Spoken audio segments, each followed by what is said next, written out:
All right, we're going to do seated box jumps. Go ahead, Grayson. So in the first phase of your programming, we had us do a lot of box jumps from a standing position. Chloe and Jackie did great demonstrations of those earlier on in videos. What we also want to work on is that loading of our body from a static position.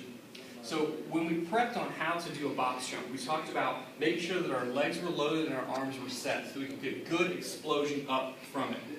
What we're doing here now is we're doing a seated box jump.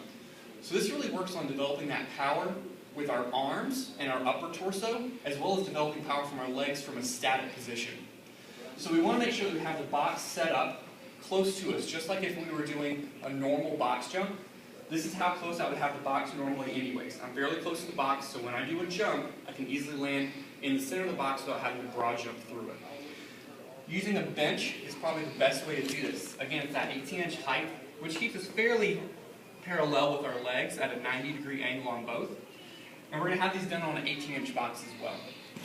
We're going to use a lower box for this to start with to get people a little more comfortable with it. And some of our returners and senior members may be using a little bit taller box if they feel comfortable with it. One of the things we want to make sure that when we're seated on the bench in front of the box is that we're not actually sitting there like a dummy in a car. We want to make sure that we're actually slightly touching it and loaded. The difference between sitting here and being here is that at this point all of my muscles are tense and ready to explode up off the bench. We have the same arm motion. Okay? So the arms are back when we're prepped, and our body's slightly leaned over so that our center of gravity is over our feet, over our base of support, best for developing that power. Arms are back, and we're going to explode up with our arms.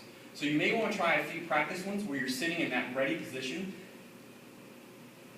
getting those arms ready to develop that power. Now it's the same landing position as when you're doing a normal box jump. You want to make sure you stand all the way up and then step back down.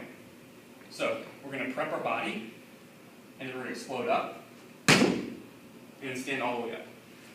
Stepping back down. Coming back on the bench, prepped, and then back down. So I'm a little bit off balance on that one. We want to make sure that when we're doing this, if the box moves for any reason, that we reposition it close to us so that I'm not pushing my force through it.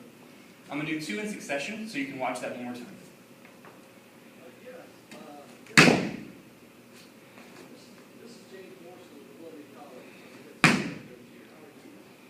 That's how I do a seated box jump. What do you guys think? Round of applause? Yeah.